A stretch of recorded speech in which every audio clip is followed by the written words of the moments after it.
Bonjour. Bonjour, bonjour à tous. Bonjour, donc je suis Madame Menet. Voilà, on a échangé. Voilà, donc les élèves sont tous là et sont prêts à vous écouter. Bonjour à tous. Alors, l'idée, c'était de vous présenter comment accéder en France à des études de médecine, sachant que je pense que vous êtes en terminale. Est-ce que c'est bien ça? Première et terminale, très bien. Donc, je vais dans un premier temps voir par rapport aux spécialités de première et terminale, surtout, pour savoir lesquelles il faut garder, voir sur Parcoursup, et ensuite, donc une fois que vous serez donc, à l'université de médecine, vous expliquer comment ça se passe. Donc, j'ai préparé un petit diaporama. D'après ce que j'ai compris, je fais d'abord une présentation et ensuite, si vous avez des questions à me poser, vous n'hésitez surtout pas. Voilà, vous me posez toutes les questions que vous avez et j'espère pouvoir y répondre. Je vais vous partager donc mon diaporama. Est-ce que vous le voyez? C'est parfait. Donc, ce qui se passe par rapport au lycée, c'est qu'au niveau des spécialités, avant la réforme du bac, parce qu'il y a eu une réforme du bac et une réforme de médecine qui ont eu lieu quasiment en même temps, il y avait donc ce bac scientifique qui avait d'office les trois spécialités, physique, chimie, mathématiques et SVT. Et aujourd'hui, donc j'allais presque dire malheureusement, en terminale, il faut faire un choix et éliminer l'une des trois spécialités. Donc, c'est une évidence. Pour pouvoir réussir ses études de médecine, il faut absolument conserver la physique-chimie. C'est la matière qui, à la fac, sera la plus délicate, donc on ne l'abandonne pas. Ensuite, il va y avoir deux possibilités. Soit vous abandonnez la SVT, soit vous abandonnez les maths. Il faut savoir que le programme de SVT en terminale n'est pas utile. Alors, quand je parle de SVT, bien évidemment, je parle surtout de la partie biologie, puisque les sciences de la Terre ne sont pas vues en médecine. Donc, tout ce qui est vu au programme de terminale ne sera pas étudié en première année de médecine. Et les mathématiques, donc la spécialité maths en terminale, n'est absolument pas utile pour médecine, puisqu'il n'y a pas de mathématiques proprement dit en médecine. Il y a des biostatistiques et surtout, les maths sont des outils pour la physique. Donc, il ne faut pas être fâché avec les maths.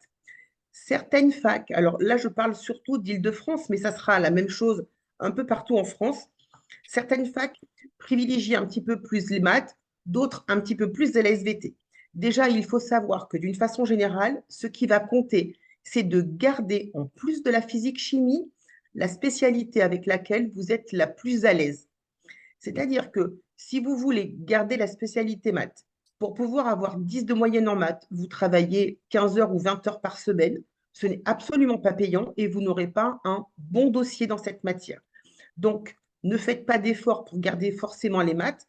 Ce qui va compter, ce sont vos appréciations et vos moyennes. Et la même chose pour la SVT.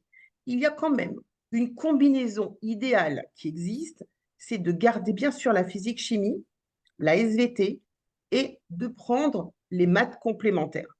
De ce fait, vous avez les 3 spécialités et aucune des universités en France ne pourrait vous dire que idéalement, j'aurais préféré la SVT ou j'aurais préféré les maths. Voilà. Donc, mon avis, surtout garder la physique-chimie, idéalement maths complémentaires, mais si vous voyez qu'en maths, ce n'est absolument pas votre allié, pour pouvoir avoir 5 de moyenne, ça ne sert à rien sur votre bulletin. Ça va donc faire vraiment une mauvaise impression. Alors, une fois que vous êtes en terminale, vous allez donc rentrer, ce qui est le cas depuis le 18, dans la phase d'inscription sur Parcoursup. Il faut savoir que d'une façon générale, vous avez droit à 10 vœux et à 20 sous-vœux. Pour médecine, je vais vous l'expliquer après, on n'est plus dans le cadre de la PACES où vous y avez juste, vous postuliez pour une première année de médecine. Maintenant, vous postulez pour une PASS, on verra accessoirement après pour une LAS, vous postulez pour une PASS et vous devez obligatoirement prendre une mineure. Donc, selon les facs, il peut y avoir 2 mineurs ou en avoir 6 ou 7. Donc là, vous avez la possibilité de prendre toutes les mineures possibles proposées par chaque fac. Ça ne comptera toujours que pour un seul vœu. Si vous postulez pour des universités de médecine en province, chaque université compte pour un vœu.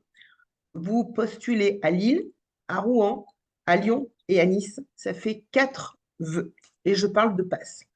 Si vous choisissez de postuler en Île-de-France, il faut savoir que toutes les universités d'Île-de-France ne comptent que pour un seul vœu. C'est une particularité. Il y a donc au niveau de l'Île-de-France, au total, il y a 4 universités, sachant qu'il y en a une qui s'appelle l'Université Paris-Cité, qui correspond à la fusion de 2 facs de médecine que tout le monde connaissait bien, c'était Diderot et Descartes. Donc, Diderot et Descartes, il y a donc ensuite, bien évidemment, la Sorbonne, et vous avez après Bobigny, Saint-Quentin-en-Yvelines, et vous avez la dernière, Orsay. Créteil, qui était une université de médecine qui proposait des PACES, a choisi lors de la réforme de ne pas proposer de passe, mais de proposer une LAS santé qui serait très proche d'une passe. Mais ça veut dire que si vous postulez pour Créteil, son appellation étant une LAS, c'est aussi un vœu supplémentaire. Ça signifie que au niveau de Parcoursup, si vous choisissez toutes les universités d'Île-de-France, plus la LAS de Créteil, qui correspond à une passe un petit peu déguisée, ça ne fait que 2 vœux en choisissant la totalité des mineurs possibles. Donc, au niveau de Parcoursup, c'est un bon plan pour pouvoir multiplier ses chances. Il faut savoir qu'il y a une priorité pour postuler dans les universités qui correspondent à votre académie. Vous êtes prioritaire, cela ne signifie pas que vous n'avez aucune chance si vous postulez en province pour quelqu'un qui est parisien ou inversement. Cependant, il faut quand même savoir que les universités d'Île-de-France sont dites sous tension. Il y a beaucoup plus de demandes que ce qu'il y a de places. En province, c'est moins le cas. Donc, si vous habitez l'Île-de-France, vous êtes prioritaire pour une fac en Île-de-France et vous pouvez postuler aussi sur d'autres universités, sachant que vous avez de fortes chances d'être pris. L'inverse est quand même moins vrai. Il faut, pour pouvoir, quand on est provincial, postuler sur Paris, avoir un excellent dossier. Ensuite, pour Parcoursup, compte bien évidemment les notes. À la fin du 2e trimestre, vos professeurs vont remplir une fiche qu'ils appellent la fiche Avenir, qui va résumer un petit peu vos 2 premiers trimestres et qui va figurer sur vos fiches. Et donc ça, c'est la partie notes que vous connaissez. Et puis, il y a ce qu'on appelle le projet de formation motivée. En fait, ce sont des lettres de motivation. Attention, une lettre de motivation pour des universités de médecine, il ne faut pas que vous remplissiez une unique lettre de motivation en disant que vous rêvez depuis la classe de 6e d'être médecin ou que dans votre famille, donc votre père, votre oncle et votre grand-père étaient médecins, ce n'est pas du tout une motivation. En fait, il y a une motivation pour faire médecine, mais il y a aussi une motivation pour entrer dans la fac dans laquelle vous postulez. Cela signifie en gros que vous avez quand même un travail à faire, c'est-à-dire qu'il faudra bien penser à ce que chaque lettre de motivation soit propre à une fac. Il y a au niveau de chaque université des journées portes ouvertes. Certaines sont en présentiel, certaines, donc présentations, se font encore en distanciel. À vous de regarder, ça fait un petit peu loin pour pouvoir vous rendre aux journées portes ouvertes, c'est une évidence, mais pensez à bien vous informer sur les facs, sur l'hôpital qui est attaché à chaque fac et à regarder ce qui vous plaît particulièrement pour intégrer chacune des facs correspondant à vos vœux sur Parcoursup. Ça, c'est vraiment un point important. Il faut que vous pensiez que ces lettres de motivation, c'est exactement la même chose que lorsque vous recherchez un travail. Et vous devez postuler dans différentes entreprises. Si vous faites exactement la même lettre en changeant juste les coordonnées de l'entreprise, il n'y a rien de propre. On sait que vous recherchez un travail, mais on ne sait pas que vous êtes intéressé particulièrement par cette entreprise. C'est exactement la même chose. Donc, soignez bien vos lettres et pensez bien à les personnaliser en fonction de chacune des universités. Il faut savoir que sur Parcoursup, vous allez pouvoir déjà le voir, il y a donc des aptitudes qui vont être recherchées. Bien évidemment, quand on veut se lancer dans des études de médecine, il va falloir chercher des qualités humaines. Et on va vous demander, alors j'allais dire qualité humaine, bien sûr des connaissances scientifiques, et on va vous demander si vous vous intéressez aux autres. Vous n'allez peut-être pas le voir directement, mais indirectement, on va vous demander si vous vous impliquez, si vous êtes engagé dans une association. Est-ce que vous avez déjà gardé des enfants? Est-ce que vous avez déjà donné des cours? Quand on parle de donner des cours, on ne veut pas dire forcément contre de l'argent. Mais si vous avez un petit frère, une petite sœur, un voisin, un cousin, et que vous l'aidez régulièrement, ça fait partie effectivement de cet engagement. Vous vous êtes donc investi pour pouvoir aider une personne. Donc ne pensez pas toujours à des activités rémunérées, mais pensez à ce que vous pouvez faire. Et toutes ces qualités-là vont vous distinguer des autres. C'est ça qui est important. Parce que vous dire que sur votre dossier, vous avez 15 de moyenne partout, on en a je ne sais combien en France, en milliers, qui ont 15 de moyenne. Mais qu'est-ce qui va faire la différence? Et ce qui fera la différence, c'est toute cette partie-là du dossier qui a été remplie et qui va être propre à votre personne. Voilà. Ensuite, au niveau de la stratégie, bien évidemment, je vais vous expliquer les différences entre les deux, mais puisque vous avez droit à 10 vœux, ne pas hésiter à postuler en passe, mais aussi en LAS. Et voilà. Donc, je vais vous expliquer un petit peu comment ça se passe. Depuis la réforme médecine, donc, qui a eu lieu en septembre 2020, on a bien évidemment multiplié les passerelles pour pouvoir accéder aux études de santé. Et ça, c'est une bonne chose. Alors, quand on vous parle d'études de santé ou toujours de première année de médecine, il faut bien penser que la première année de médecine, en réalité, le terme est inexact. C'est médecine, dentaire, pharmacie et sage-femme. Ce sont donc les 4 formations qui sont donc proposées à l'issue de cette première année de médecine et qui naît aussi accessoirement. Je vais vous l'expliquer après. Donc, on parle toujours d'études de santé. En réalité, il y a 5 formations qu'on appelle MMOPK. Je vais le voir juste après. Donc, on peut accéder aux études de santé après une licence, première, deuxième, troisième année, et des formations paramédicales, exemple des écoles d'infirmières ou après des masters ou des études d'ingénieur.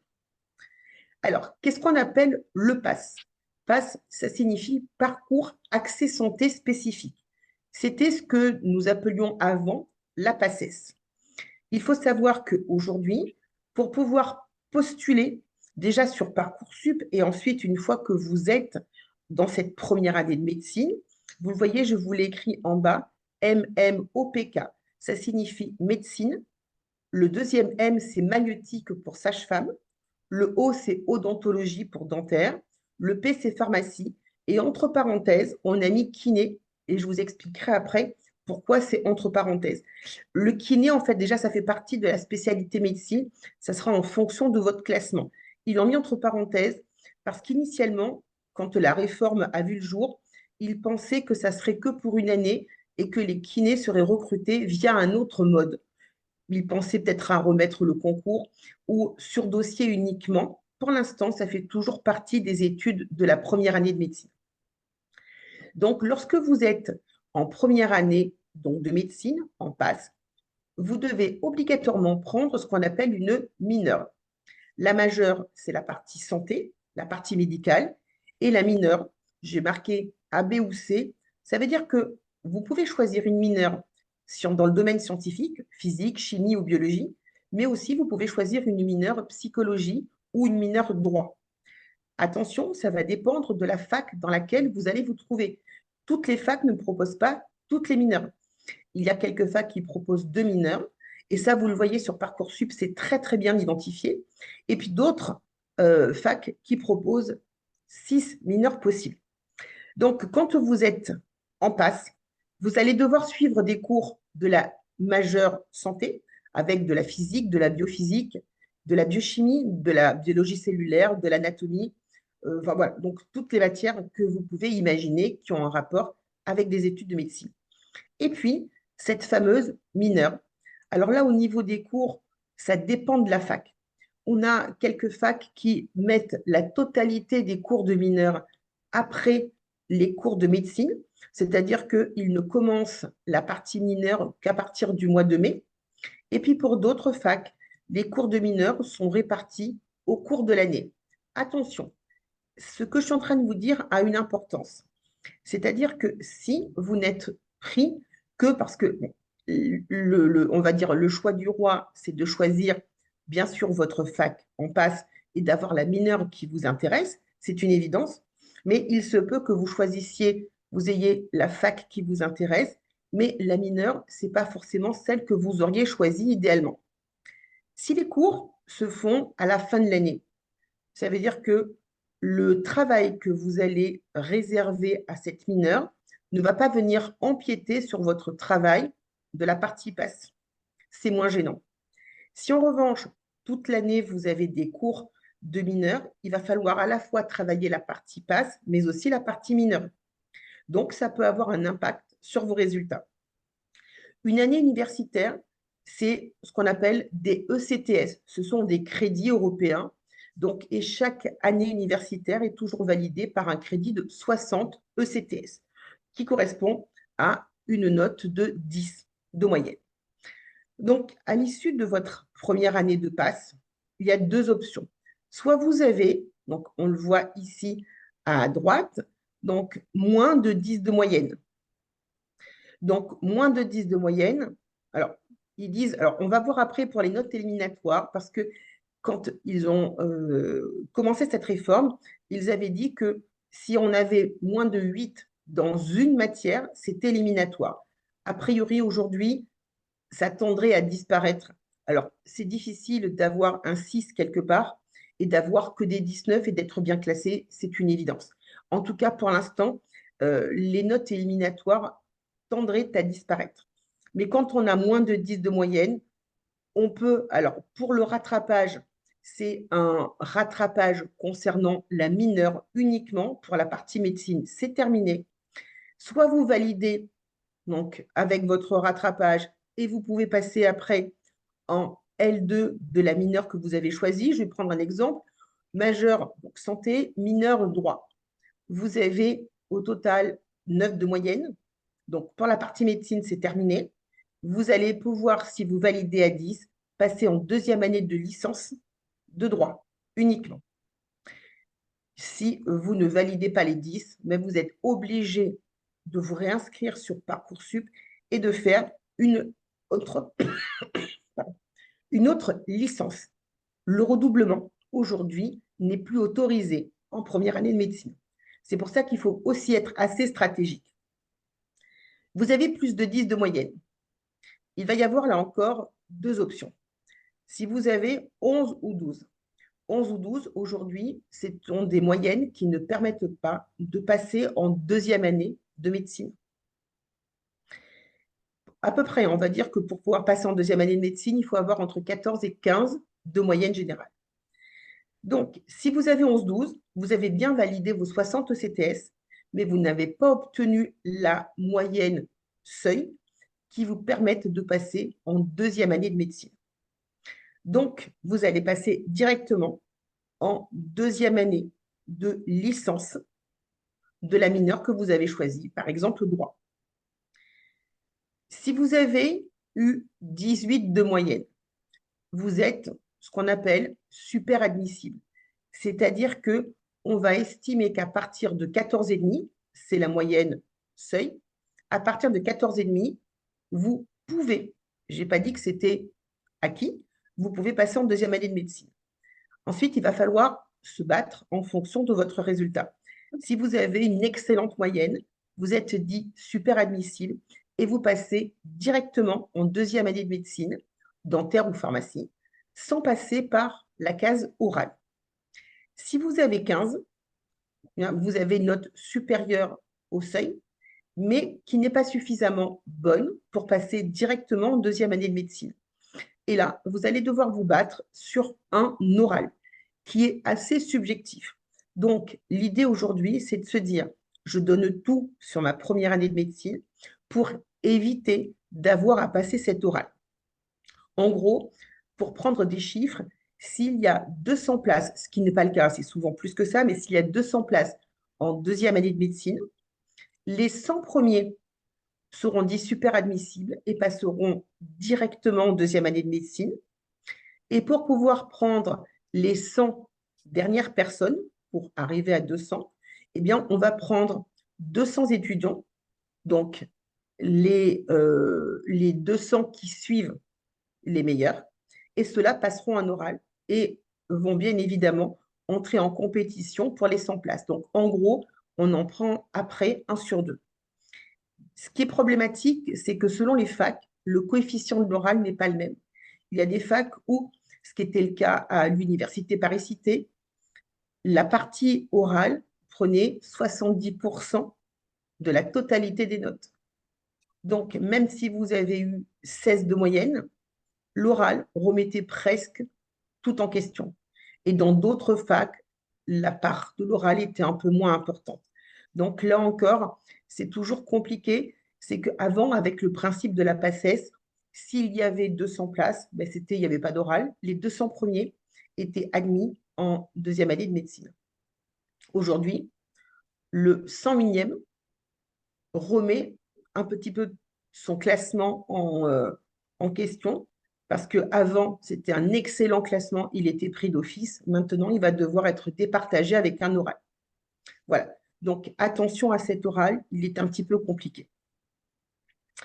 Alors, le PASS, c'est obligatoirement dans une université de médecine. On va dire qu'au niveau des enseignements, il y a à peu près 2 tiers pour la majeure santé, 1 tiers pour la mineure.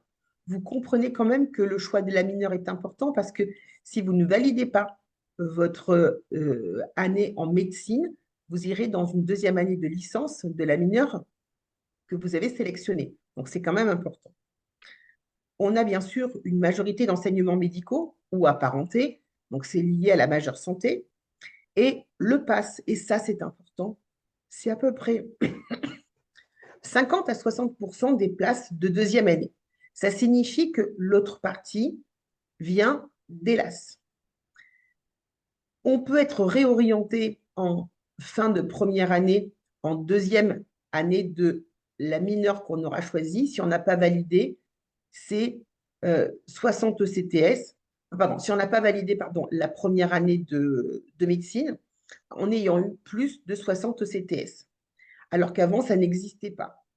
Mais vous pouvez, comme le redoublement n'est plus autorisé, vous avez une deuxième chance.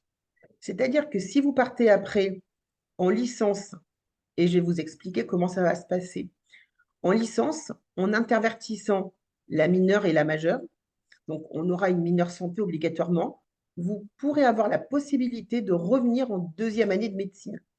Voilà, donc ça, c'est un point important qui n'existait pas encore. Donc, fin de L2 ou fin de L3 de l'AS. La passe est plutôt conseillée pour ceux qui veulent faire uniquement des études de médecine.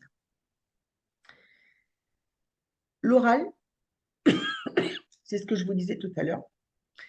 Il y a deux épreuves, une épreuve d'intelligence de raisonnement avec quelquefois des textes scientifiques et on va vous demander de comprendre, d'analyser et on va vous poser des questions sur ce texte. Et une épreuve d'intelligence émotionnelle où on va vous mettre dans une situation un petit peu particulière et on va analyser votre réaction pour savoir si vous faites preuve d'empathie, si vous réagissez vite. C'est une épreuve qui est un petit peu compliquée, je vous l'accorde. Le PASS, donc, c'est un passage obligatoire pour pouvoir accéder à des études de médecine, bien évidemment, de pharmacie, de sage-femme ou de dentaire. Ça fait toujours peur parce que c'est vrai que vous êtes 1500 en première année et que vous vous dites à la fin de l'année en médecine, on n'en prendra peut-être que 250, peut-être qu'une centaine en dentaire. Donc c'est vrai qu'on se dit, on n'est pas accompagné, ça fait peur. On a supprimé le mot numerus clausus parce que c'était un nombre fixe d'étudiants qui réussissaient à entrer en deuxième année de médecine, de dentaire ou de pharmacie. Aujourd'hui, ça s'appelle un numerus apertus. Ça veut dire que le numerus est ouvert, le nombre d'étudiants qui rentrent en deuxième année est ouvert. Alors, le ouvert, il ne faut pas rêver, c'est en fonction des besoins dans une région de France. Si on a vraiment besoin de beaucoup de médecins dans une région, donc le doyen de la fac avec l'ARS vont décider d'augmenter le nombre de places en deuxième année de médecine ou de dentaire, etc. Mais sachant que l'augmentation, elle se fait que de quelques pourcents et on ne multiplie pas par deux le nombre d'étudiants qui arrivent en deuxième année de médecine. La charge de travail, ça c'est une évidence, elle est très lourde. Vous avez des capacités, donc vous travaillez vite et à l'école, ça se passe très bien. C'est un atout, mais ça ne suffit pas. Ce qu'il faut, c'est investir et travailler. Il y a beaucoup d'apprentissage par cœur. Donc, c'est vrai que ça demande une très lourde charge de travail. À la fac, c'est le cas dans toutes les facs. Il n'y a pas de suivi. Il n'y a aucun conseil, aucune évaluation entre le moment où vous rentrez et les épreuves que vous avez en fin de semestre. Donc, en fin de semestre, vous arrivez pour la première fois en vous confrontant à un type d'examen que vous ne connaissez pas. Donc, c'est pour ça que beaucoup d'étudiants, si ce n'est, je vais dire, pratiquement la totalité, font une prépa à côté. Alors, il y a des prépas, ou alors il y a le tutorat qui est fait par des étudiants de deuxième ou de troisième année de médecine. Aucun échange avec les enseignants. Le prof d'amphi fait cours et quand le timing est terminé, il s'en va par la petite porte de derrière sans répondre à aucune question. Et puis, bien évidemment, le redoublement n'est plus autorisé. En revanche, on peut contourner avec une deuxième chance possible en fin de deuxième année de l'AS ou en fin donc de troisième année. Qu'est-ce que c'est que l'ALAS? Donc, l'ALAS, c'est une licence accès santé. C'est-à-dire que vous intervertissez cette fois-ci la mineure et la majeure par rapport à l'ALAS. La mineure, ça sera forcément santé, et la majeure, c'est ce que vous avez choisi en licence. Donc, comme tout à l'heure, on peut avoir une licence de maths, de physique, de chimie, de bio, ou alors une licence qui n'a rien à voir avec le domaine scientifique, comme une licence de droit ou une licence de psycho. Ce sont des licences. Donc, pour pouvoir valider votre année, toujours pareil, il faut avoir une note supérieure à 10. Pour pouvoir, donc, si vous voulez continuer à évoluer en licence, le passage se fait de façon tout à fait classique. 10 de moyenne, c'est validé, vous passez dans la classe supérieure. Donc, première, deuxième, troisième année. Si vous voulez faire une LAS dans l'idée d'intégrer une deuxième année de médecine, toujours pareil, hein, ou maïeutique, ou odontologie, ou pharmacie, là, il va y avoir des conditions. Il va falloir que vous ayez de très bons résultats en LAS et il va falloir que vous ayez aussi, bien sûr, de très bons résultats en mineur. Ensuite, là encore, selon les facs, il peut y avoir ou non un oral de sélection. C'est pour moi, aujourd'hui, je parle bien d'aujourd'hui, je n'avais pas le même discours quand la réforme a vu le jour, parce que il y a 3 ans maintenant, 2 ans et demi, lorsque on a eu cette réforme, il y avait une grande majorité de places qui étaient donc des étudiants issus de la PASS et peu de places en LAS. Aujourd'hui, on a quand même presque la moitié des places de deuxième année de médecine avec des étudiants qui proviennent d'une LAS. Il faut savoir que le rythme de travail est moins soutenu et surtout la concurrence est bien moindre. Ça veut dire que si vous êtes stratégique et que vous donnez tout, je veux dire bien de travailler d'arrache-pied en LAS, vous allez voir que vous allez avoir des camarades d'amphi qui vont sortir beaucoup plus, qui vont travailler beaucoup moins qu'en passe. De ce fait, là, ce qu'il faut, c'est se démarquer des autres, parce que s'il y a un nombre de places donc limité pour passer en deuxième année de médecine, par rapport aux autres, vous allez sortir votre épingle du jeu assez facilement. Quand vous êtes en passe, on a quand même, je ne dis pas que c'est la totalité, mais on a quand même des bêtes à concours qui sont à côté. En LAS, un petit peu moins.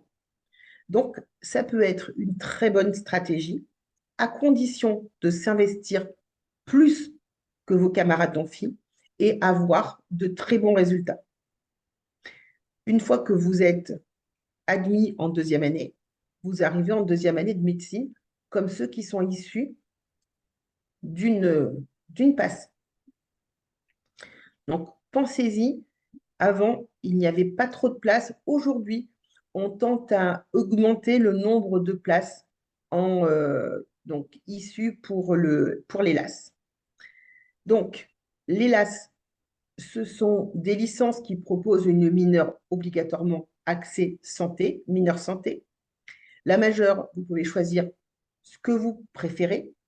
Alors, attention à ne pas trop vous écarter d'un domaine scientifique, parce que lorsque vous allez arriver ensuite en deuxième année de médecine, il y a forcément, si vous choisissez droit, une partie du programme que vous n'aurez jamais vue. Il faudra quand même travailler un petit peu plus.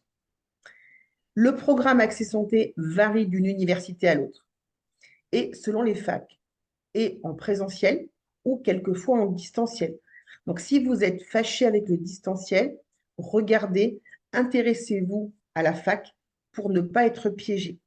Voilà. Donc ça, c'est vraiment un point important. Je sais qu'à 50 ans Yvelines, par exemple, donc à côté de Versailles, l'accès santé est un programme qui est presque aussi important que celui de la première année de passe. Donc plutôt costaud.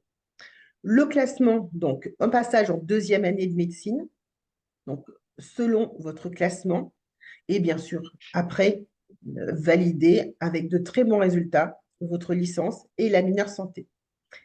On conseillait plutôt les LAS pour ceux qui hésitaient à faire des études de médecine ou éventuellement à continuer dans la majeure que vous auriez choisie. Voilà, donc aujourd'hui, il faut quand même bien voir que c'est entre 40 et 50% des places de la deuxième année de médecine. Pour pouvoir donc vous aider dans ces études, il y a aussi des solutions, c'est-à-dire d'anticiper votre entrée à la fac. Donc, lorsque vous êtes en terminale, il y a des prépas. Donc, nous proposons une prépa. Alors, en présentiel et en distanciel. Donc, ça a lieu pendant des vacances scolaires et quelques samedis après-midi dans l'année, où on a une équipe de profs qui vous font travailler sur, on va dire, à peu près 70% du programme de la première année médecine. Le but, c'est d'acquérir une méthodologie de travail, c'est pouvoir donc voir visualiser les cours de première année par anticipation et bien sûr de voir grâce à des QCM des exercices ce qu'on peut vous demander après en médecine. Nous, par exemple, pour vous donner un ordre d'idée, donc on est sur Paris, nos étudiants qui sont en terminale avec nous, on a 73% de réussite. Ça veut dire que nos étudiants, ils sont 73% à avoir réussi leur première année de médecine. Donc, on voit vraiment que c'est quelque chose, c'est un système qui marche bien. Ou alors, il y a une deuxième possibilité, c'est que vous avez votre bac, vous n'avez pas fait de prépa d'accompagnement pendant votre année de terminale, et on a ce qu'on appelle des préparations année zéro, ce qu'on appelle chez nous PAS, préparation année zéro, où là, c'est une année scolaire entière à l'école, et on va retarder son entrée à la fac d'un an. Pendant cette année, le principe, c'est de voir la totalité du programme de médecine et là encore, d'avoir des devoirs toutes les semaines, d'être encadré par des profs, d'avoir des notes et de pouvoir trouver sa méthodologie de travail. Donc, ce sont deux solutions qui marchent très, très bien. Ça contourne le redoublement qui n'est plus autorisé aujourd'hui en faisant dans une école un équivalent de cette première année de médecine. Vous rentrerez à la fac l'année d'après, classiquement, en faisant donc vos vœux sur Parcoursup. Voilà, donc pour vous donner une idée, pour une préparation anticipée que nous avons en première, on a 72 heures de cours. Donc 72 heures, il y a 6 samedis après-midi et 2 semaines pendant des vacances scolaires. Et en terminale, on a une solution à distance. Donc ce sont des cours qui sont en visio, avec interaction donc avec les profs, c'est une live class. Et on a 200 heures de cours qui se répartissent pendant l'année, donc avec 10 samedis après-midi et 4 semaines pendant les vacances scolaires. Ça permet de pouvoir suivre à distance. On a, nous, des étudiants qui n'habitent pas sur Paris et qui, donc c'est toujours 14 heures, je vous parle d'heures françaises, 14 heures, 18 heures, et qui permettent effectivement de voir les cours, de s'entraîner et de poser des questions, bien évidemment, à nos profs. La préparation année zéro, elle existe bien sûr aussi pour ceux qui n'auraient pas pris, parce qu'ils ont changé d'avis en cours de lycée, la spécialité physique-chimie dont je vous parlais tout à l'heure, qui est indispensable. Donc, on a une préparation année zéro avec 3 mois avant de commencer vraiment les cours de médecine, de remise à niveau scientifique. On va vraiment s'attarder sur des chapitres en maths, en physique, en chimie et en bio qui sont indispensables pour médecine. Et ce sont en fait depuis 5 ans à peu près des formations qui plaisent beaucoup, beaucoup aux étudiants parce que ça leur permet de se mettre à l'aise pendant une année, de voir la totalité du programme et d'arriver directement en médecine en sachant comment travailler et en ayant vu le programme.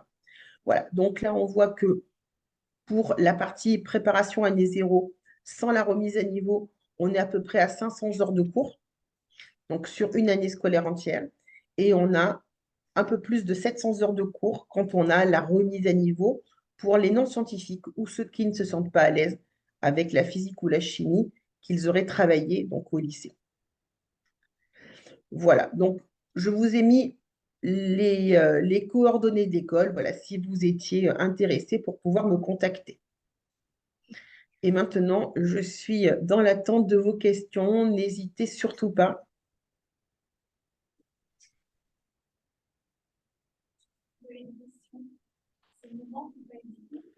Alors, je vous entends assez loin. Ouais, je leur demandais s'ils avaient des questions. Oui.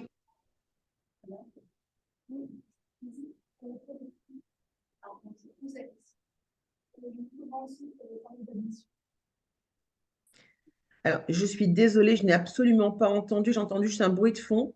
Par rapport à vos frais d'admission et vos frais de scolarité. Alors, très bien. Donc, déjà, on n'a pas de frais d'admission. On n'a pas de frais de dossier. Chez nous, lorsque le dossier est accepté, il y a un acompte qui est un paiement par avance sur le coût de la scolarité, mais aucun frais de dossier. Il faut savoir que si vous êtes intéressé par la partie prépa en terminale, donc le coût total de la scolarité, c'est 3 100 euros, avec, donc, toujours pour pouvoir euh, réserver votre place, il y a 750 euros d'acompte, mais pour la partie prépa en terminale, je sélectionne les étudiants sur leur dossier scolaire. Donc, il me faut des étudiants qui n'aient pas 5 de moyenne en physique-chimie, par exemple, et je leur fais toujours passer un entretien. Un entretien, ça peut être au téléphone, en visio ou en présentiel, ça, on s'adapte à tout, il n'y a pas de souci. Mais l'entrée donc de cette préparation anticipée en terminale est conditionnée à votre motivation et à vos résultats. Je vous rassure aussi, on n'a pas tous nos étudiants qui ont 15 de moyenne. Ce qui m'intéresse, c'est surtout que vous soyez motivés. Et bon, il ne faut pas bien sûr avoir des résultats avec des moyennes inférieures à 10 pour pouvoir suivre le cours et ne pas faire perdre de temps à l'ensemble de la classe. Pour toutes les autres formations, il n'y a pas d'examen du dossier. Les préparations année zéro, en tout cas pour moi, elles sont faites pour des personnes qui ne se sentent pas de partir directement à la fac. Donc, si je sélectionnais sur dossier, je n'aurai pas le public que j'attends. Donc, pour les préparations année zéro, il n'y a pas de sélection sur vos bulletins. Ce qui m'importe, c'est votre motivation. Voilà, donc le rendez-vous se passe de façon tout à fait informelle pour vous expliquer comment ça se passe, mais on n'a pas de sélection sur dossier et c'est la même chose en première. Alors pourquoi en première? Parce que j'estime que quand on est en première, il y a aussi des cours qui se font en visio, hein, tout est doublé de visio, parce qu'en même temps, j'enregistre les cours pour nos étudiants qui, ça peut arriver, ne peuvent pas se rendre à un cours. De ce fait, ils ne perdent pas les informations. Donc, tout est en live class et enregistré. Pour quelqu'un qui est un lycéen qui est en première et qui choisit de faire des études de médecine et qui s'investit dans une prépa, en règle générale, la motivation est là. On ne vient pas passer des vacances avec nous à l'école des samedis après-midi lorsqu'on n'est pas motivé. Voilà, donc si j'ai répondu à votre question, aucun frais de dossier. La préparation année zéro, donc c'est une année par rapport au tarif, je ne vous l'ai pas donné, c'est une année donc entière. Et pour les 500 heures de cours, le coût, c'est 7 490 euros. Et avec la remise à niveau, c'est 8 990 euros. Et en première, 950 euros. De toute façon, tous ces tarifs, vous pouvez les retrouver sur notre site internet subsanté.com. Vous téléchargez un dossier d'inscription et tous les tarifs donc, y figurent. En aucun cas, on prend des frais de dossier pour pouvoir voir votre dossier, savoir si vous êtes admissible ou non. Aucun frais de dossier. Si vous êtes admissible, bien évidemment, on poursuit ensemble. Si vous ne l'étiez pas, zéro frais. Oui, vas-y. Concernant la préparation zéro, ensuite, on fait qu'on prépare de santé à la fac. Alors, j'ai entendu juste concernant la préparation année zéro. Est-ce que, vas-y, continue, est-ce que du coup, les facs avaient plus privilégié les terminales que les types de lycée? Est-ce que le fait de choisir la prépa zéro et donc de retarder d'un an l'entrée à la fac, comment ça c'est vu par les universités? Est-ce que c'est bien vu? Est-ce qu'au contraire, c'est pas bien vu? Voilà la question. Alors, ça ne change pas grand-chose pour les facs. Par rapport à Parcoursup, on a entendu un petit peu de tout. Les facs, je vais être extrêmement franche avec vous, ne sont pas forcément, n'adhèrent pas forcément avec toutes les préparations année zéro parce que le problème, c'est qu'on contourne le redoublement qui sont interdits. Donc pour eux, c'est quelque chose qu'ils n'aiment pas particulièrement. Mais quand je vous dis qu'ils n'aiment pas, c'est-à-dire c'est dans leur discours quand vous assistez aux portes ouvertes, c'est le discours qu'on entend. En revanche, au niveau, alors déjà le fait d'avoir décalé d'un an son entrée à la fac, vous pourriez choisir de partir à l'étranger, de partir à Londres pour apprendre l'anglais, d'aller dans une mission humanitaire quelque part, ça ne changerait rien du tout. Et ça, ils en sont très friands de savoir qu'on a diversifié un petit peu les profils de ceux qui rentrent en première année de médecine. Après, concrètement, sur Parcoursup, nous, ça fait, je pense, entre 8 ans et 9 ans qu'on a des préparations année zéro. On n'a jamais eu un seul étudiant qui n'a pas été pris sur Parcoursup. Maintenant, le résultat, c'est que c'est exactement pareil que lorsque vous êtes en terminale. Sur Parcoursup, il y a toujours une part aléatoire, c'est-à-dire que vous n'avez pas forcément la fac que vous souhaitez et pas forcément toutes les mineurs que vous souhaitez. Mais c'est exactement pareil en terminale. Il y a toujours cette part un petit peu aléatoire. Voilà. Mais en tout cas, pour l'instant, nous, on n'a jamais eu de problème. Je sais que les préparations année zéro, quelque part, ont mauvaise presse par rapport aux facs parce qu'on donne déjà de l'avance aux étudiants. Ça, c'est ce qu'ils disent dans le discours. Dans la réalité, ils n'ont absolument pas le droit de sélectionner des dossiers sur autre chose que des résultats scolaires et des motivations. En tout cas, nous, je peux vous dire juste, sans avoir de boule de cristal sur l'avenir, je ne sais pas comment ça va se passer cette année. Nous, en tout cas, pour Parcoursup, j'accompagne mes étudiants. Donc là, ils ont un cours, Parcoursup a ouvert le 18. Là, cette semaine, ils ont un cours avec un de mes collègues qui travaille dans une université de médecine pour pouvoir leur expliquer comment ça se passe. On fait une réunion aussi avec les parents. Donc, c'est une réunion en visio pour pouvoir leur expliquer au niveau des lettres de motivation comment ça se passe et que les parents puissent les accompagner. Et tout ce que je peux vous dire, c'est que depuis qu'on force vraiment sur la qualité des dossiers, les étudiants sont pris de plus en plus tôt, c'est-à-dire que dès que les premiers résultats de Parcoursup arrivent, les étudiants ont des résultats positifs encore plus vite qu'avant. Parce qu'il y a quelquefois, bien sûr, vous êtes sur liste d'attente et vous êtes dans l'obligation d'attendre une semaine, 15 jours, un mois. Voilà, donc c'est toujours long, mais c'est exactement la même problématique pour ceux qui sont en terminale. Voilà, donc ça ne change rien du tout par rapport à Parcoursup. Sachant que dans l'absolu, si vous faites une préparation année zéro, rien, si vous craignez que le fait de mettre une préparation année zéro sur votre dossier Parcoursup ne vous nuise, vous n'êtes même pas obligé de l'écrire puisque c'est entre vous et nous. Vous pouvez très bien dire que vous avez fait une année à Londres où vous étiez serveur, vous êtes parti aux États-Unis ou je ne sais quoi. Il n'y a aucune preuve, rien ne vous sera demandé. Et le dossier de Parcoursup, il faut savoir qu'en post-bac, c'est vous qui avez la main dessus. C'est-à-dire que c'est vous qui allez rentrer vos notes. Ce n'est absolument pas moi. Et il n'y a aucune obligation de pouvoir notifier une préparation année zéro. Alors, c'est ce que je dis à tous mes étudiants chaque année. Je n'ai jamais eu un seul étudiant qui n'ait pas, mentionné le fait qu'il ait fait une préparation année zéro. Tous l'ont écrit, tous, tous, tous. Mais je leur dis que ce n'est pas une obligation.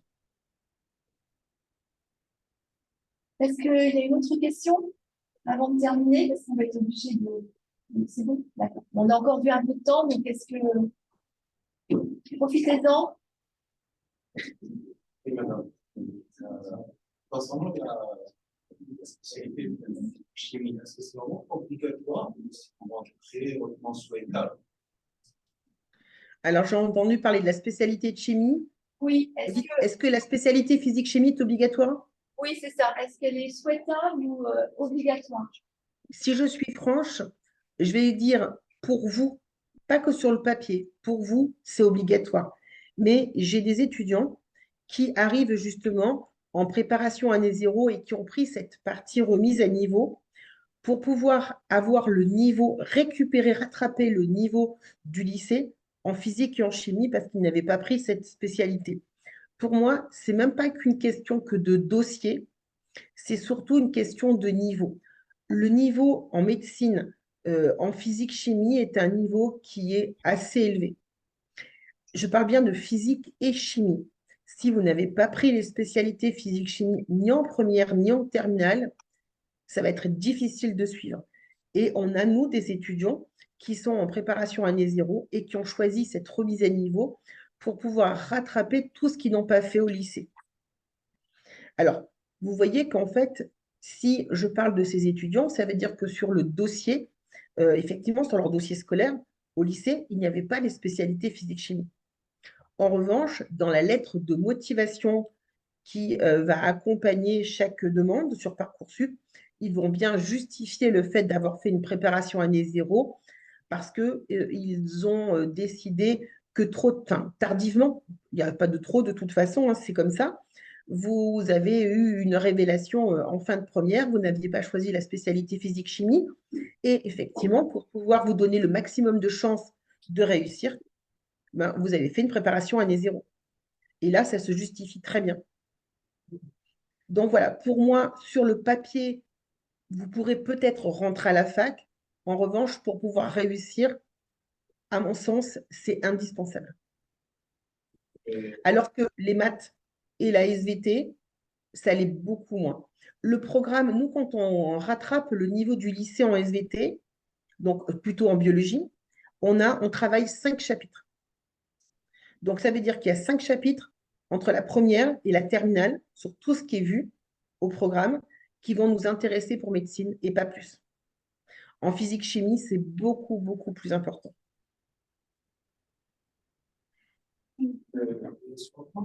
Comment ça se passe concernant la suspension de l'orientation du Parcoursup? C'est-à-dire, j'ai compris que si un élève passe en bac, on va suspendre une année son orientation avant de entrer en première année médecine. Comment ça se passe? Alors, je suis désolée, il faudra, madame, que vous me répétiez la question parce que je n'ai pas entendu. Oui, donc pour un élève justement qui va suspendre d'une année avant justement poursuivre la prépa avant de rentrer en médecine, par rapport à Parcoursup, comment ça se passe? Alors, c'est très clair. Alors, je parle par rapport à notre école, mais après, ça sera une généralité pour Parcoursup. Disons que chez nous, et c'est pour ça on demande un acompte, c'est pour pouvoir réserver la place.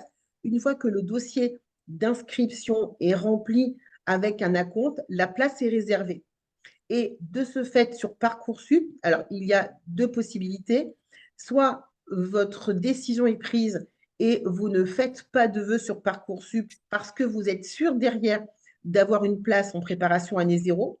On le fait dans ce sens-là. Soit vous vous dites, j'hésite encore, et ça peut vous permettre aussi d'assurer vos arrières au cas où. Vous vous inscrivez dans une passe ou l'AS, et puis quand vous aurez vos résultats, donc c'est-à-dire début juin, donc au mois de juin, vous ne validez pas, attention, il ne faut pas valider ces vœux pour pouvoir libérer votre place. Donc c'est tout, il ne faudra jamais valider un vœu, sinon l'année universitaire va être décomptée. Et comme vous savez qu'on n'a pas le droit de redoubler, c'est très gênant. Donc c'est juste qu'il ne faut pas valider. Voilà, point barre. Soit vous ne faites pas de vœux, ce qui est possible, parce que supposons que vous ayez l'idée de partir une année aux États-Unis, par exemple, vous le savez, vous ne faites pas de vœux. Donc là, il n'y a rien qui est gênant. Ce n'est pas parce que vous n'avez pas fait de vœux cette année que l'année prochaine, vous ne pourrez pas en faire. Il n'y a aucun lien entre les deux, parce que vous avez décidé de faire autre chose. Vous pouvez vous lancer dans une année en Afrique, par exemple, pour faire de l'humanitaire. Il n'y aura aucune incidence sur votre inscription l'année d'après sur Parcoursup. Aucune, aucune. Surtout, il ne faut pas valider ses vœux sur Parcoursup. Voilà. Alors, nous, ce qui se passe, c'est que quand on reçoit le dossier d'inscription et le dossier, quand il est complet, la place est acquise définitivement. Donc ça, il n'y a pas de problème de ce côté-là, vous pouvez compter dessus. Sinon, l'inscription, on ne fait pas année zéro. Je ne sais pas si les cours sont en ligne ou pour le monde. Et sinon, est-ce que ça donne lieu à un étranger d'avoir un séjour en France? Alors, je n'ai pas entendu la fin, j'ai entendu pour une préparation année zéro. Oui, pour la Voilà, justement, si un élève étranger peut s'inscrire en première année. on prépare l'année zéro. Oui. Est-ce que ça nous donne la possibilité de se tourner en France ou c'est uniquement des cours en ligne et soit à distance? Comment ça se passe? Ouais. Est-ce que vous avez entendu? Non, du tout, je suis désolée. C'est Non, très, il y a très pas de difficile. problème. Donc, pour un étudiant étranger, justement, qui va s'inscrire à cette préparation à année zéro, est-ce que du coup, ça lui donne droit au séjour, au titre de séjour en France, ou est-ce que la seule solution pour lui, c'est de suivre cette année zéro en ligne? Voilà. Est-ce que c'est possible? Alors, à Paris, on ne fait pas l'année zéro en ligne parce qu'au niveau quand même de 500 heures d'enseignement, c'est quand même assez lourd. Donc ça, pour l'instant, on ne le propose pas. Concrètement, cette année, j'ai 2 étudiants qui sont étrangers, donc hors CE, et qui ont eu un visa étudiant pour venir étudier en France, donc qui sont en préparation année zéro. Voilà. Après, vous êtes dans un lycée français déjà, parce que ça aussi, ça change pas mal de choses. Vous êtes dans un lycée français avec un bac français. Oui, c'est un lycée homologué. Et par rapport donc à Parcoursup, vous allez passer par Parcoursup. Ce qui n'est pas le cas, moi, de mes étudiants. Les 2 que j'avais qui venaient donc de l'étranger, ils étaient donc tous les 2, ils venaient d'Afrique. Ils n'avaient pas de bac français, donc, enfin de bac français ou en tout cas européen. Et pour eux, donc, ils passent sinon par un dossier vert. C'est juste un process qui est différent. En revanche, ils n'ont droit qu'à 3 vœux au lieu de 20, comme on a pu le voir. Par contre, pour le visa d'études, comme je vous dis, on a eu donc, moi, je leur fournis, dès qu'ils sont inscrits, je leur fournis tous les papiers dont ils ont besoin. J'ai eu, pour l'instant, je vous parle juste de 2, parce que forcément, il faut qu'ils soient inscrits avant de déposer leur dossier sur Campus France. Et les 2 ont eu un visa. Moi, cette année, j'en ai eu 2 sur 2. Après, là encore, il y a quelques fois où c'est un peu problématique, mais pour peut-être d'autres formations, moi, cette année, 100% des étudiants, mais donc ça fait 2 sur 2 qui ont eu leur visa. Moi, j'ai une question par rapport au fait si on pouvait faire une année de prépa pendant la première année de médecine. Faire des cours du soir, un peu comme l'école, des versions de prépa, ou est-ce que c'est mieux de faire des tutorats? Alors, je vais répéter la question pour voir si j'ai bien compris. Vous vous demandez est-ce qu'il peut y avoir des cours du soir? C'est ça? Mais quand vous êtes déjà en première année de médecine. Voilà, pour les accompagner. Alors, ça existe, bien évidemment. Nous ne le faisons pas parce que sur Paris, on a des écoles qui sont implantées depuis très longtemps, sachant que nous, on existe déjà depuis 1984, mais on a des écoles qui sont vraiment spécialisées là-dedans. Et voilà, donc on n'est pas sur ce marché-là. Mais oui, ça existe. Ce sont des écoles, en fait, où en dehors des cours à la fac, vous avez des cours. Donc, ce n'est pas un cours réellement. On vous distribue des polycopes de cours, des fiches pour pouvoir vous aider. Et ce sont juste de l'entraînement au QCM. Mais ça, bien sûr, ça existe. Et après, il y a le tutorat aussi. Alors, le tutorat, d'après ce que j'ai compris, c'est souvent le samedi matin parce que vous n'avez pas cours. Mais oui, bien sûr, et ça, c'est indispensable. Il faut être confronté à des entraînements durant toute l'année pour pouvoir déjà savoir où vous en êtes, vous, par rapport à vos notes et à vos apprentissages, mais aussi, il y a des classements qui sont faits. Il faut savoir où vous en êtes par rapport aux autres, parce que même si le mot concours a été supprimé depuis la réforme, c'est toujours un concours. Ils appellent ça un examen, mais un examen avec un nombre de places limité, c'est quand même la définition d'un concours. Et là, voilà, donc il faut forcément s'entraîner et être confronté aux autres pour savoir où vous vous placez et, et avoir le maximum de chances après de réussir. Merci. Voilà, mais ça, nous, on ne le propose pas, donc je vous en parle sans aucun problème. Est-ce que vous avez d'autres questions ou est-ce que c'est bon? Non, c'est bon. Bah, écoutez, merci beaucoup pour cette Merci. conférence. Et puis, n'hésitez pas, voilà, à me contacter si vous avez des questions. D'accord, merci beaucoup. Bonne Et journée. bon courage à tous, en tout cas. Merci, au revoir. Merci beaucoup, au revoir.